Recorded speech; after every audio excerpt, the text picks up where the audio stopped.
Dear students, आज का हमारा टॉपिक है न्यूटन के लॉज, न्यूटन के गति विषयक नियम। तो आप लोगों को मालूम है कितने नियम हैं? First law, second law, third law.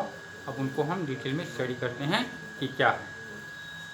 First law, पहला नियम, न्यूटन का पहला नियम है, जिसे जड़त्व का नियम भी कहते हैं। क्या कहते हैं? जड़त्व का नियम, लॉ ऑफ इनर्शिया।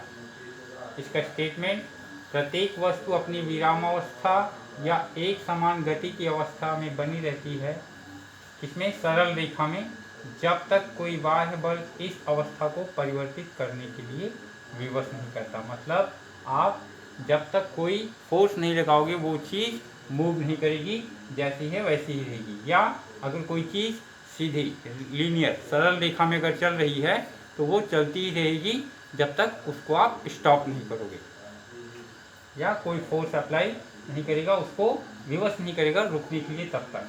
अब इसके कुछ उदाहरण देखते हैं हम।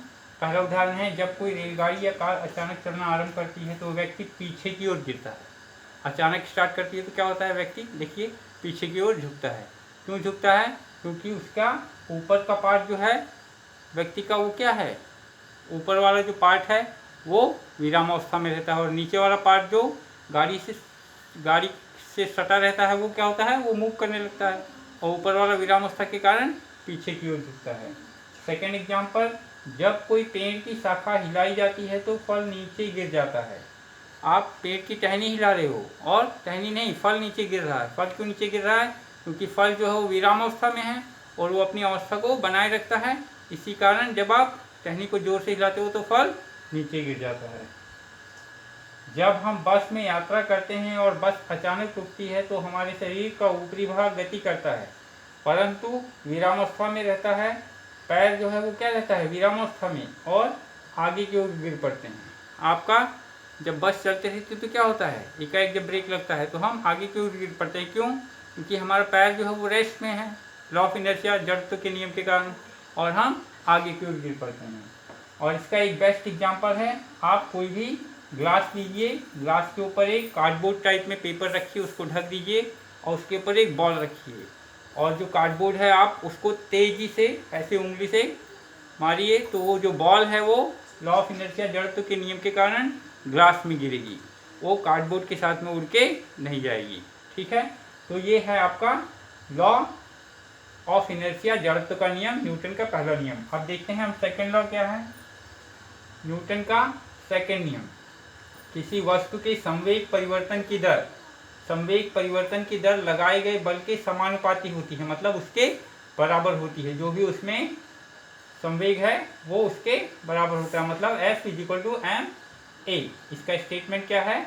F is directly proportional to M A. अब देखते हैं हम, F अगर हमारा बाह्य बल है, m जो है वो द्रव्यमान है, और p किसी t समय पर संवेग है। तो यही जो संवेग है, इसी संवेग परिवर्तन की दर, तो परिवर्तन की दर मतलब बटे t।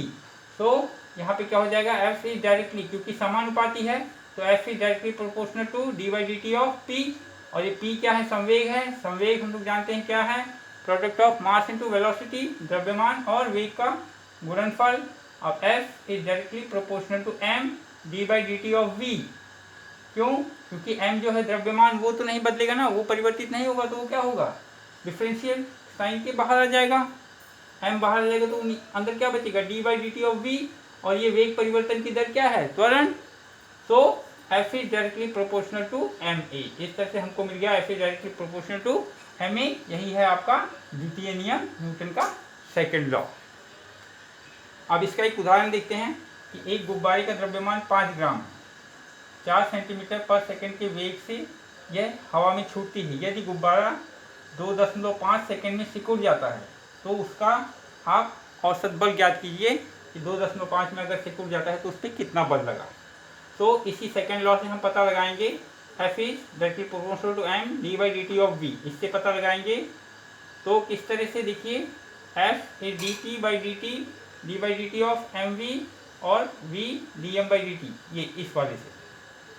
अब यहाँ पे देखिए हमको 5 ये द्रव्यमान दिया है 5 ग्राम, तो हमको पता चल गया डी एम की वैल्यू दिया है। इसके बाद में 2.5 सेकंड में क्या हो रहा है? सिकुड़ जा रहा है, तो टाइम हो गया। तो 5 और 2.5 को जब हम भाग देंगे तो क्या आएगा, 2 ग्राम पर सेकेंड। ये वैल्यू जो है वो dm/dt की हो गई।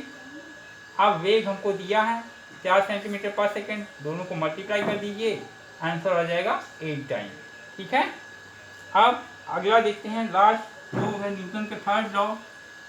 प्रत्येक क्रिया एक समान और विपरीत प्रतिक्रिया होती है। प्रत्येक क्रिया के लिए एक समान और विपरीत प्रतिक्रिया होती है, या क्रिया और प्रतिक्रिया समान और आपस में विपरीत होती हैं। मतलब अगर दो बॉडीज हैं आपके पास A और B, तो A के द्वारा लगाया गया फोर्स B पर, उतना ही अपोजिट डायरेक्शन में B भी A पर फोर्स लगाता है। यही है FAB is equal to minus of FBA। अब इसके उदाहरण हम देखते हैं, गेंद और बल्ला।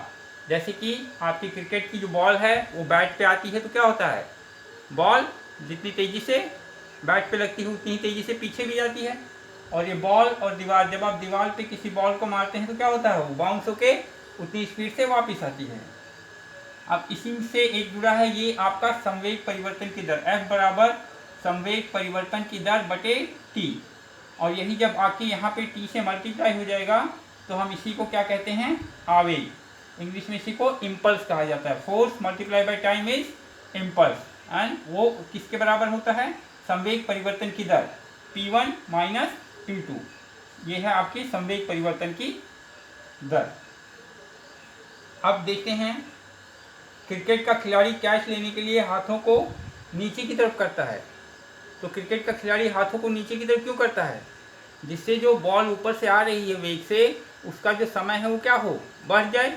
नीचे की तरफ करने से क्या होगा, समय बढ़ जाएगा और उसके हाथों को झटका नहीं लगेगा और आसानी से कैच ले लेगा। अगला देखिए, मिट्टी वाली भूमि पर आसानी से कूद सकते हैं।